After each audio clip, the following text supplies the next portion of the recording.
IFM News. IFM News. IFM News. Lokal. Itultuloy ti Department of Agrarian Reform wenno DAR ti panangikabil ti solar-powered irrigation systems iti Ilocos Norte. Tapno makatulong kadigiti agrarian reform communities iti probinsya. Sigun iti DAR Ilocos Norte, manipod iti 21 anay target nga units, 16 ti dalpase naging gaitaabulan ti Pebrero.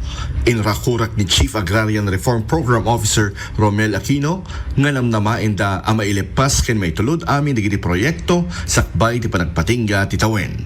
Ti proyekto ket napunduan ti 50 million babaen ti Memorandum of Agreement ti DAR ken gobyerno probinsyal idi Hunyo 26, 2024 kaspaset ti Climate Resilient Farm Productivity Support Project.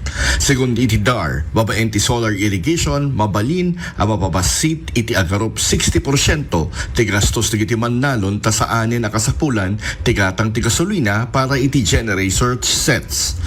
Adda dua a klase ti solar irrigation units ti may saan naggatad iti 1.3 million a may ka-iriga iti 3.5 hektarya ken ti 5 million a unit a makaserbi iti 8 na 10 hektarya. Imbaga ti opisyalis nga daytoy a inisyatibo ket mangtulong ti panangpapigsa ti produksyon ken kita dagiti mannalon nang nangruna iti dagiti lugar a nabasit iti danom. Para iti IFM News, Spider Rodas, Tatak IFM.